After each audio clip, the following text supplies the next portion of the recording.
Hi అండి, welcome back to శాన్లాక్స్. నేను మీ ఆదిలక్ష్మిని. ఎలా ఉన్నారు అందరూ? నేను బాగానే ఉన్నాను. ఈరోజు మార్నింగ్ అయితే ఏం కర్రీ చేయలేదు ఇంట్లో. ఈవినింగ్ మాత్రం ఏదో ఒకటి కంపల్సరిగా చేయాలి కాబట్టి బిర్యానీ చేసేస్తున్నా. కొంచెం ఒక గ్లాసుడు మాత్రం బిర్యానీ, బంగాళదుంప కర్రీ చిన్న చిన్న ముక్కల్లా కోసి కొంచెం గ్రేవీ దగ్గరికి అయ్యేలాగా చేద్దామని. అలా అయితేనే సేల్ అవుద్ది కాబట్టి, అలా అయితేనే తింటారు కాబట్టి అలాగే చేయాల్సి వచ్చింది. ముందుగా ఒక కుక్కర్లో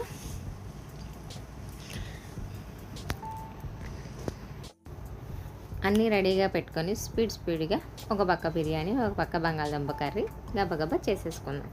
ఒక పెద్ద ఆనియన్ కర్రీ కోసం అనమాట, 2 పచ్చిమిరకాయలు.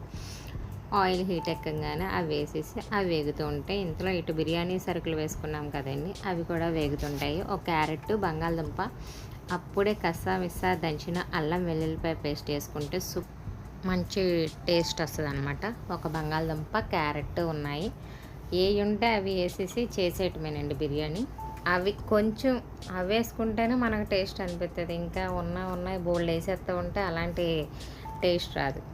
అన్నీ చిన్ని ఏది ఉంటే అది మాత్రమే వేసుకుంటే చాలు. ఓ బంగాళదుంప, క్యారెట్, ఒక ఆనియన్లో హాఫే వేసాను అనమాట. ఆనియన్, 2 పచ్చిమిరకాయలు, ఒక టమాటా. ఎలాగో బంగాళదుంప కర్రీ చేసాం కాబట్టి 2 టమాటాలు అందులో కొంచెం ఉంచి ఈ బిర్యానీలోకి వేసాను అనమాట. ఓ పక్క అది, ఓ పక్క ఇది అయిపోతూ ఉంటుంది.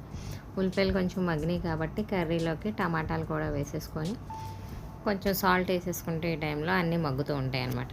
ఇటు బిర్యానీకి, అటు కర్రీకి మనం ఏది చేసినా సింగిల్ టైంలో 2 పనులు అయిపోవాలన్నట్టు ఓ పక్క బిర్యానీ, ఓ పక్క కర్రీ కూడా అయిపోయేలాగే చూసుకుంటాం. ఎందుకంటే అప్పటికే లేట్ అయిపోయింది, ఆకలి అంటున్నారు కాబట్టి ముందు ఇలా చేసేసాను అనమాట. సాల్ట్ వేసాం కాబట్టి అలా మగ్గుతూ ఉంటుంది. కాసేపు మూత పెట్టుకుందాం. ఓ పక్క బిర్యానీది అలా మగ్గుతూ ఉంటుంది, కర్రీ చూసుకుందాం. అవి కూడా కొంచెం అలా దగ్గర పడ్డట్టు ఉన్నాయి కాబట్టి ఈ టైంలోనే చక్కగా అల్లం వెల్లుల్లిపాయ పేస్ట్ దంచుకున్నాం కాబట్టి కొంచెం వేసేసుకుందాం. చిటికెడ పసుపు వేసుకొని కలుపుకొని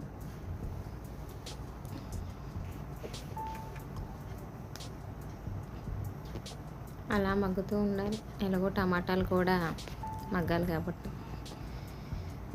కాసేపు మూత పెట్టుకుందాం. తీసాక ఓ 5 మినిట్స్ అయ్యాక తీసాము. అలా కొంచెం మగ్గుతూ ఉంది. ఇంకేంటి ఫ్రెండ్స్, మీ ఇంట్లో అయితే మార్నింగ్ ఏం చేసుకున్నారు? నేనైతే మార్నింగ్ ఏం చేయలేదు కాబట్టి ఈవినింగ్ ఇలా చేశాను. అల్లం వెల్లిపాయ పేస్ట్ వేసేసుకొని కొంచెం బాగా కలిపేసుకొని బంగాళదుంప ముక్కలు శుభ్రంగా కడుక్కొని పక్కన పెట్టుకున్నాం కాబట్టి ఈ టైంలో వేసేస్తే ఆయిల్లో అలా మగ్గుతూ ఉంటాయి అన్నమాట. ఓ పక్క బిర్యానీ ఏమైందో చూసుకోవాలి, ఓ పక్క కర్రీ ఏమైందో చూసుకోవాలి.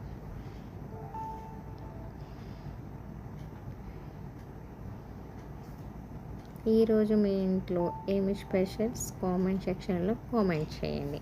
మీరైతే బిర్యానీ ఎలాగే చేస్తారా?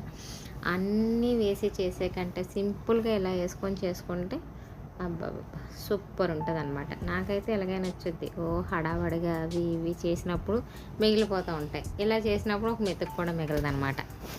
అందుకే కొంచెం చేసిన కొంచెం బాగా చేసుకుంటే బాగుంటుంది.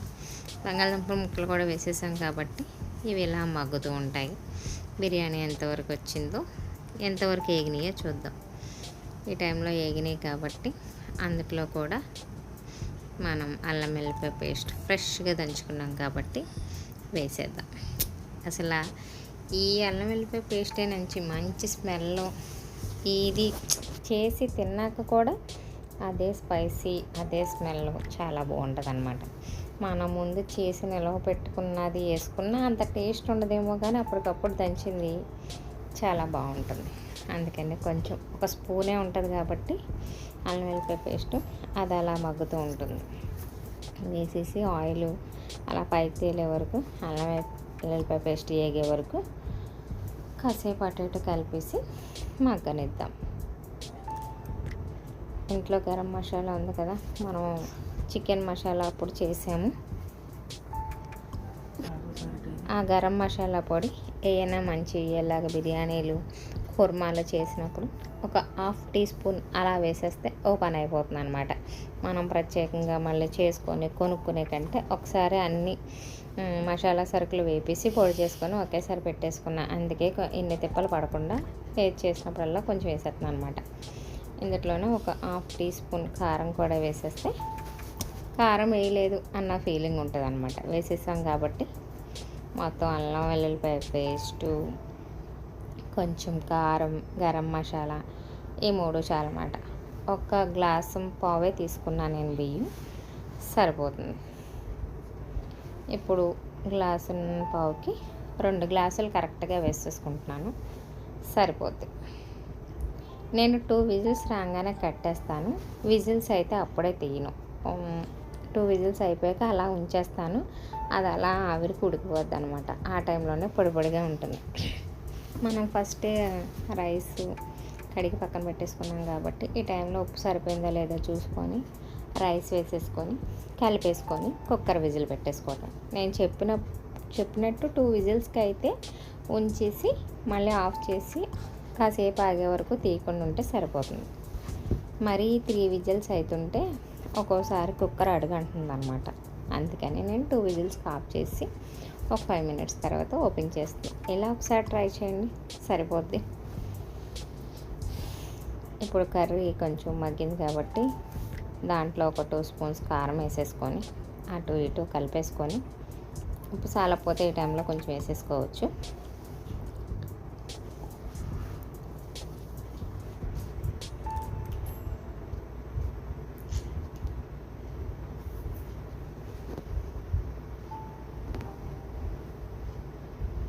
మంచి బంగాళదుంప టమాటా కర్రీ అనమాట.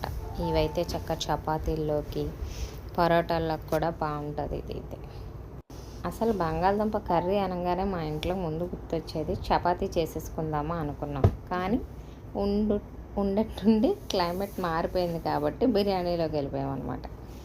సర్లే ఈవినింగ్ సరిపడా వచ్చిన గ్లాసులు పెడితే సరిపోద్ది అని చెప్పి అలా సరిపోయేలా పెట్టాను అనమాట. చూసారా, 2 విజిల్స్కి అయితే కరెక్ట్గా పొడి పొడిలాడుతూ వచ్చిందనమాట. కుక్కర్కి కూడా అడుగు అంటలేదు. చాలా బాగుంది. స్పైసీగా మామూలుగా 2 వెజిటేబుల్స్ మాత్రమే ఉన్నాయి. బంగాళదుంప, క్యారెట్ వేసేసి అలా చేసేసి బంగాళదుంప కుర్మా చేసేసా. టేస్ట్ అయితే సూపర్ కుదిరింది ఫ్రెండ్స్. మీరు కూడా ఇలా ట్రై చేయండి. మరిన్ని ఇంట్రెస్టింగ్ వ్లాగ్స్ కోసం శాన్ వ్లాగ్స్ని లైక్ చేయండి, షేర్ చేయండి, సబ్స్క్రైబ్ చేయండి, కామెంట్ కూడా చేయండి ఫ్రెండ్స్. చూస్తున్నారు కానీ ఏమాత్రం కామెంట్ చేయట్లేదు. ఏదో ఒకటి చెప్పండి. మేము వండేసాక తిన్నాము. టేస్ట్ అయితే చాలా బాగుంది. నేను తిని మీకు ఎలా ఉందో చెప్తాను. చాలా చాలా బాగుంది.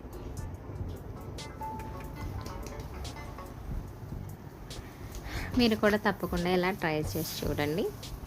ఉంటాను friends. Bye bye. Do subscribe San vlogs.